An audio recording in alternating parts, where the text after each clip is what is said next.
بسم اللہ الرحمن الرحیم اور السلام علیکم. Welcome to my channel library voice.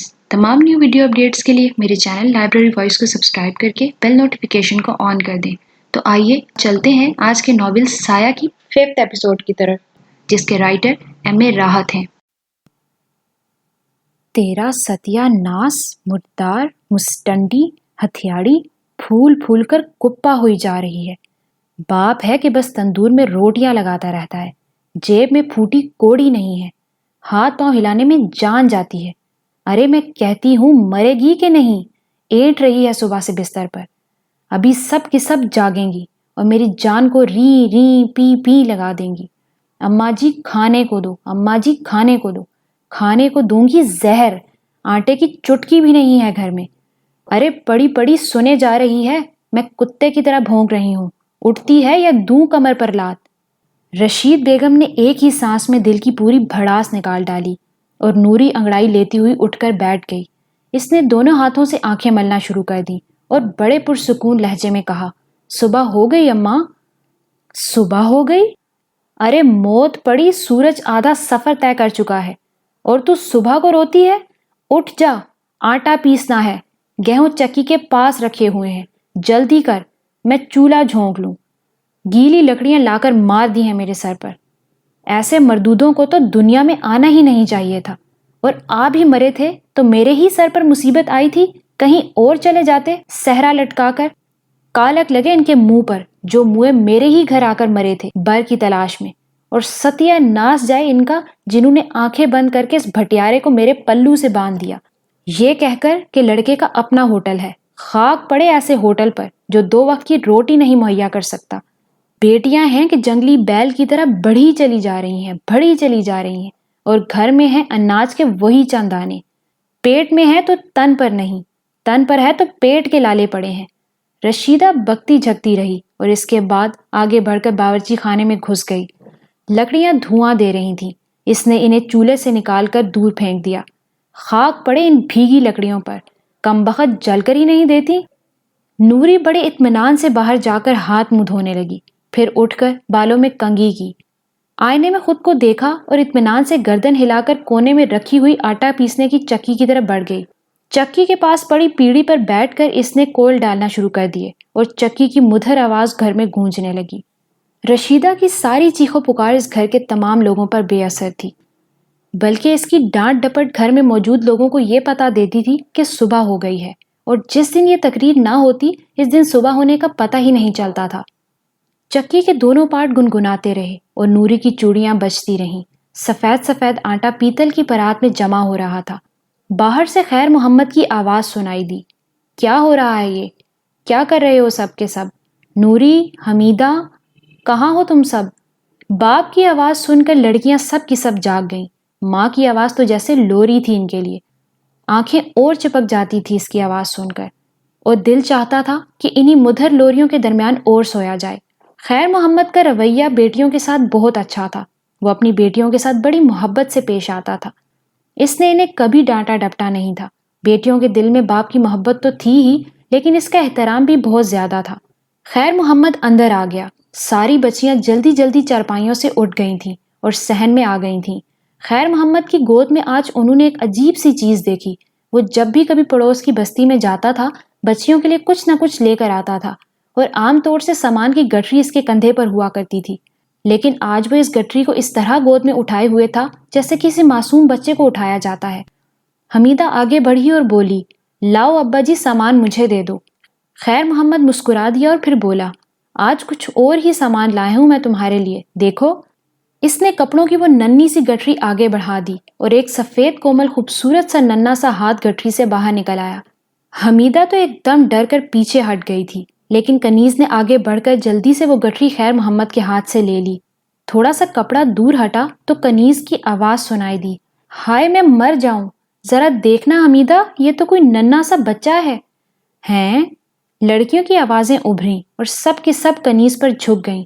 انتہائی حسین ننھی سی بچی نے دیکھ کر مسکرا رہی تھی. اس کی آنکھوں میں معصومیت تھی، محبت تھی، پیار تھا، لیکن جس عمر کی وہ تھی آنکھوں کی کیفیت اس سے بالکل مختلف تھی. یوں لگتا تھا جیسے یہ آنکھیں ان سب سے مخاطب ہوں، ان سے کچھ کہہ رہی ہوں، کنیز نے بچی کو سینے سے لگا لیا۔ ابا جی، یہ بچہ کہاں سے آیا؟ کس کی اولاد ہے یہ؟ کسی کی بیٹی ہے۔ بس یوں سمجھ لو اللہ نے تم سب کی تعداد میں ایک اور اضافہ کر دیا ہے۔ رشیدہ نے شوہر کی آواز تو سن لی تھی، لیکن لکڑیاں دھواں دے رہی تھیں، اس کی آنکھوں میں مرچیں لگی ہوئی تھیں۔ چنانچہ اس نے کان ان کی طرف نہ رکھے اور لکڑیوں کو کوسنے اور ان سے سوکھی لکڑیاں چننے میں مصروف رہی۔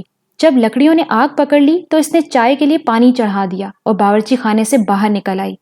آنکھوں سے پانی بہہ رہا تھا۔ خیر محمد پر نگاہ پڑی تو بھنا کر بولی، آنکھوں کا کوئی خیراتی ہسپتال ہو تو مجھے وہاں پھینکوا دو۔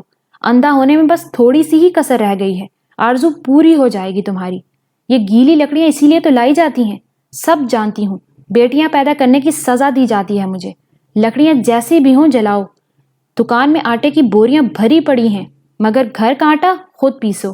یہ نہ کرو، وہ نہ کرو۔ ارے ارے خدا کی بندی، دوسری بستی سے آیا ہوں، دعا نہ سلام شروع ہو گئی تو ختم کر دو، شروع نہ ہوں تو کیا کروں؟ اماں دیکھو تو کتنی پیاری ہے۔ کنیز نے ماں کا غصہ ٹھنڈا کرنے کے خیال سے بچی کو سامنے کر دیا، اور تب رشیدہ نے کنیز کی گود میں موجود بچی کو دیکھا۔ کیا ہے؟ کوئی کھلونا لائے ہیں ابا تمہارے لیے؟ کھلونا تو ہے اماں، مگر زندہ کھلونا ہے۔ کنیز کچھ اور قریب آ گئی اور رشیدہ نے غور سے بچی کو دیکھا۔ پہلے تو وہ واقعی یہی سمجھی تھی کہ وہ کوئی گڑیا ہے، لیکن اس نے بچی کو پلکیں جھپکتے اور ہاتھ ہلاتے ہوئے دیکھا تو دنگ رہ گئی۔ کون ہے یہ؟ کہاں سے آ گئی؟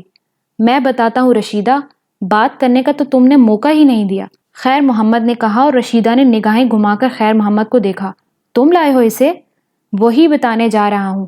پرلی بستی سے آ رہا تھا، رات کا وقت تھا، مسجد کے سامنے سے گزرا تو ایک سیڑھی پر اسے کلبلاتے ہوئے دیکھا، اور جب اس کی شکل دیکھی تو بس دیکھتا ہی رہ گیا۔ تجھے شاید یقین نہ آئے رشیدہ، ایک ننھی سی معصوم سی آواز میرے کانوں میں ابھری جو کہہ رہی تھی کہ ماما جی مجھے لے چلو، یہاں مجھے کتے کھسوٹ ڈالیں گے، ابھی تو وہ کونے خدروں میں سو رہے ہیں، جاگیں گے تو میری طرف دوڑ پڑیں گے۔ میں نے حیرت سے چاروں طرف دیکھا کہ آواز کس کی ہے۔ بچی میری طرف پیار بھری نظروں سے دیکھ رہی تھی۔ ایسا دل بے اختیار ہوا کہ میں نے اسے اٹھا کر سینے سے لگا لیا۔ آواز کے بارے میں یہی سوچا میں نے کہ ہو سکتا ہے یہ میرے اپنے اندر کا خیال ہو۔ بس رشیدہ، دل نے کہا کہ اسے لے چلو، اور میں اسے اٹھا لایا۔ لو اور سن لو، خود بھی مرے اور ہمیں بھی مروا دیا، اب کیا کرو گے؟ معلومات کروں گا اس کے بارے میں، ابھی اسے یہاں رکھو، جمعہ کے دن مسجد میں اعلان کرواؤں گا اور کہوں گا کہ بھائی جس کی بچی ہو لے لو، اور اگر کوئی نہ ملا تو… ہاں تو؟ رشیدہ غصے سے بولی، ارے جہاں 6 ہیں وہاں 7 ہو جائیں گی، کون سی مصیبت آ جائے گی، اللہ بھلا کرے گا ہمارا۔ گلاب خان خود بھی غمزدہ تھا۔ بچی نے تھوڑے سے عرصے میں سب کے دلوں میں جگہ بنا لی تھی۔ وہ ہنستی مسکراتی رہتی تھی، کچھ انجانی باتیں بھی ہوتی تھیں، لیکن یہ سادہ لوہوں کا گھر تھا، ان پر بہت زیادہ غور نہیں کیا گیا۔ منیزہ بہت دل برداشتہ تھی، لیکن گلاب خان جب بھی غور کرتا اپنے آپ کو مطمئن کر لیتا۔ اس نے بیوی اور بیٹی کو بھی سمجھاتے ہوئے کہا، دیکھو تم لوگ مجھے زیادہ پریشان مت کرو، میں بوڑھا ہوں اور کمزور ہوں، یہ سارا معاملہ غیر معمولی تھا۔ رات کو 12 بجے کے بعد وہ لوگ میت لے کر آئے اور مجھے مجبور کر کے اسے دفن کروا دیا۔ پھر شہباز کی باتیں تم لوگوں نے سن ہی لی کہ کس طرح کچھ لوگوں نے قبر کھودی۔ میں جانتا ہوں کہ وہ میت نکالنے ہی آئے تھے، اور پھر سچی بات یہ ہے کہ پرکھوں سے کبھی ایسی کوئی بات نہیں سنی کہ قبر کے اندر کسی بچی کی ولادت ہوئی ہو۔ پھر آگے چل کر تم نے خود دیکھ لیا کیسی چڑھائی ہوئی ہمارے اوپر۔ دیکھو جیرا اور منیزہ، تمہارا بھائی شہر میں پڑھ رہا ہے، کیا ہم میں سے کوئی کسی کی دشمنی مول لینے کے قابل ہے؟ تم خود سوچو، اگر وہ لوگ سارا الزام ہم پر لگا دیتے یا بچی ہمارے ہاں سے دستیاب ہو جاتی تو بتاؤ کیا کرتے ہم لوگ؟ شہباز کو بھی جانی نقصان پہنچ سکتا تھا۔ جو کچھ ہوا ٹھیک ہوا ہے، اب تم لوگ مجھے برا بھلا نہ کہو۔ کوئی لے گیا ہے اس بچی کو، دعا دے سکتے ہیں ہم کہ اللہ اسے سلامت رکھے، وہ جہاں بھی رہے خوش رہے۔ ہم قبر کھودنے والے 2 کوڑی کے لوگ بھلا اس کی کیا خدمت کر سکتے تھے؟ یہ باتیں صرف جیرا اور منیزہ کو سمجھانے کے لیے تھیں۔ حقیقت یہ ہے کہ خود گلاب خان بھی بچی کے لیے افسردہ تھا، لیکن پیش آنے والے حالات سے خوفزدہ اور پریشان، جبکہ عورتیں اس کی طرح نہیں سوچ رہی تھیں۔ ڈاکٹر حارث بہت ہی اچھی حیثیت کے انسان تھے، بیوی کا انتقال ہو چکا تھا، بچے تعلیم حاصل کرنے کے بعد خود مختار ہو گئے تھے، 2 بیٹیوں اور 1 بیٹی کی شادی کر دی تھی، اور سب کے سب ملک سے باہر چلے گئے تھے۔ بچوں نے انتہائی کوشش کی تھی کہ باپ بھی ان کے ساتھ زندگی گزارے، لیکن ڈاکٹر حارث وطن پرست تھے۔ انہوں نے سب سے کہا کہ دیکھو میں پردیس میں بیکار زندگی نہیں گزار رہا، میں جانتا ہوں کہ تم لوگ میری بھرپور خدمت کر سکتے ہو، لیکن تم لوگ یقین کرو کہ میری کاوشوں سے اگر کچھ لوگوں کو صحت اور زندگی مل گئی تو میں سمجھتا ہوں میری عاقبت سنور جائے گی۔ انسان اپنا فرض ادا کرتا رہے تو زندگی کا قرض ادا ہوتا رہتا ہے۔ مجھے یہاں ہی رہنے دو، تھک جاؤں گا تو تمہارے پاس آ جاؤں گا۔ چنانچہ ڈاکٹر حارث اپنی خوبصورت کوٹھی میں تنہا زندگی گزار رہے تھے۔ نوکر چاکر بے شک تھے، لیکن نوکر نوکر ہی ہوتے ہیں۔ البتہ آج کل ایک بہت ہی دلچسپ مشغلہ ان کے ہاتھ آ گیا تھا۔ شہباز اور اقبال نے جس نئی کہانی کا آغاز کر دیا تھا، اب ڈاکٹر حارث اس میں پوری طرح دلچسپی لے رہے تھے۔ اس عورت کو کوئی نام نہیں دیا جا سکا تھا جسے شہباز اور اقبال قبر سے نکال کر لائے تھے۔ ڈاکٹر حارث نے ہر طرح کے ٹیسٹ کرا لیے تھے، وہ بالکل نارمل تھی سوائے ذہنی عدم توازن کے، اور یہ بات پایا تکمیل کو پہنچ گئی تھی کہ ایک غیر فطری عمل بے شک ہوا تھا جس کی دنیا کی تاریخ میں کوئی مثال نہیں ملتی تھی۔ لیکن وہ عورت بالکل ٹھیک تھی۔ دماغی توازن کے بگڑنے کی وجوہات بھی مختلف ٹیسٹ سے نمایاں ہو گئی تھیں۔ 7-8 دن تک بند قبر میں رہ کر آکسیجن کی عدم فراہمی نے اس کے دماغی خلیوں کو منتشر کر دیا تھا، لیکن اس بات کی امید تھی کہ کچھ عرصہ گزرنے کے بعد یہ کیفیت دور ہو جائے گی، پھر شاید وہ اپنی اصلیت بتا سکے۔ اس موضوع پر اقبال اور شہباز سے کئی بار گفتگو ہو چکی تھی۔ یہ بات بھی زیر بحث آئی تھی کہ عورت کی تصویر اخبار میں شائع کرا دی جائے یا اس کے بارے میں پولیس کو اطلاع دے دی جائے، لیکن اقبال نے خاص طور سے اس بات کی مخالفت کی تھی۔ اس نے کہا تھا، سر، جن حالات کے تحت اسے زندہ قبر میں دفن کیا گیا اور بعد میں جو حالات پیدا ہوئے وہ یقیناً معمولی نہیں ہیں، اور ایسے غیر معمولی حالات میں اگر ہم اسے منظر عام پر لے آتے ہیں تو ہو سکتا ہے کہ یہ اس کی زندگی کے لیے بھی خطرناک ہو، کیونکہ وہ لوگ با اثر تھے، انہوں نے اسے زندہ قبر میں اتار دیا تھا۔ سر، وہ یہاں بھی الغار کر سکتے ہیں۔ میری رائے ہے کہ اس کا دماغی توازن بہتر ہونے کا انتظار کیا جائے۔ اچھا، تم ایک کام کرو شہباز، ہم لوگ اب اسے گھر میں منتقل کیے لیتے ہیں۔ یہاں اب اس کا ہسپتال میں رہنا اب قطعی غیر ضروری ہے۔ وہ ایک تندرست لیکن کھوئے ہوئے ذہن کی مالک لڑکی ہے۔ ہم اسے گھر لے جاتے ہیں، وہاں اس کی بہتر دیکھ بھال کی جائے گی۔ اب تم اپنی بستی جاؤ اور اس بچی کو لے کر آؤ۔ ہو سکتا ہے اس بچی کو دیکھ کر اس کے ذہن میں کوئی تحریک پیدا ہو۔ میں انتظام کیے دیتا ہوں، تم چلے جاؤ اور بچی کو لے آؤ حفاظت اور احتیاط کے ساتھ۔ بلکہ اقبال، اگر تم چاہو تو تم بھی چلے جاؤ، کیونکہ معاملات غیر معمولی ہیں۔ جی سر، میں بھی یہی درخواست کرنا چاہتا تھا۔ اقبال اور شہباز جب گھر پہنچے تو انہیں وہ تفصیل سننے کو ملی اور ان کے چہرے مایوسی سے لٹک گئے۔ شہباز نے باپ سے کہا، ابا، کم از کم مجھ سے مشورہ ہی کر لیتے آپ۔ ارے بابا، تم رہتے ہو شہر میں، میرے ہاتھ پاؤں میں اب اتنی جان کہاں ہے کہ میں کسی کی دشمنی کا مقابلہ کر سکوں؟ اب اس بات کو دماغ سے نکال دو۔ تم اپنا کام کرو، مجھے اپنا کام کرنے دو۔ میں نے ٹھیک کیا یا غلط کیا؟ ارے واہ، تم تو جیسے میری حفاظت کے لیے میرے کندھے سے کندھا ملائے بیٹھے ہو۔ گلاب خان نے ناخوشگواری سے بات کی اور شہباز کو واپس جانا پڑا۔ ڈاکٹر حارث نے اس اطلاع پر مایوسی سے ہونٹ سکوڑے تھے، پھر انہوں نے کہا، خیر، اللہ مالک ہے۔ جب انسان کی کاوشیں بے اثر ہو جاتی ہیں تو پھر اس کی نگاہ احکامات الہی کی طرف ہی اٹھ جاتی ہے، جو اللہ کا حکم، اور اس کے بعد خاموشی اختیار کر لی گئی۔ البتہ عرشیہ بڑی مطمئن زندگی گزار رہی تھی۔ بعض اوقات ماضی سے تعلق منقطع ہو جانے سے بھی بڑے اچھے اثرات مرتب ہوتے ہیں، خاص طور سے اس طرح کے حالات میں۔ راج گندل سخت پریشان تھا۔ ہر علم کے کچھ مدارج ہوتے ہیں۔ وہ کالا علم آخری حد تک سیکھنا چاہتا تھا اور اس کے دل میں مہاشکتی مان بن جانے کی خواہش تھی، اور اس کے لیے بھی جو عمل کرنے تھے وہ اپنی مخصوص نوعیت رکھتے تھے۔ یہ بات طے تھی کہ جب وہ اپنے عمل کا آغاز کر دے تو اس میں کوئی رکاوٹ نہیں ہونی چاہیے۔ اپنی غلاظت بھری زندگی میں اس نے بہت سے لوگوں سے ان کا ایمان چھینا تھا، لیکن اس میں بھی ایک نکتہ تھا، وہ ان لوگوں کو شیطانی شکنجے میں جکڑتا تھا جو خود اپنی ناپاک خواہشوں کی تکمیل کے لیے آگے بڑھ کر سفلی علوم کا سہارا حاصل کرنا چاہتے تھے۔ شاہینہ کے دل میں کیونکہ فاسد خیالات تھے اور وہ کسی بھی طریقے سے اپنی سوکن کو نقصان پہنچانا چاہتی تھی، چنانچہ اس نے راج گندل کے سامنے ہر طرح کے عمل کے لیے آمادگی ظاہر کر دی تھی، اور نتیجے میں راج گندل نے اپنا تھوکا ہوا پانی اس کے وجود میں اتار دیا تھا اور اس کی روح داغدار ہو گئی تھی۔ لیکن یہ سب کچھ اس کی خواہش کے مطابق ہوا تھا، اس لیے کچھ نہیں کہا جا سکتا تھا۔ البتہ راج گندل خود بھی اپنے پھینکے ہوئے جال میں پھنس گیا تھا اور اب بری طرح پریشان تھا کہ کیا کرے۔ اب کچھ نہیں ہو سکتا تھا سوائے اس کے کہ وہ بچی سے مل جائے، اور اسے یہ بات معلوم ہو چکی تھی کہ بچی کو ایک بہت ہی بڑے عالم کا تحفظ حاصل ہے۔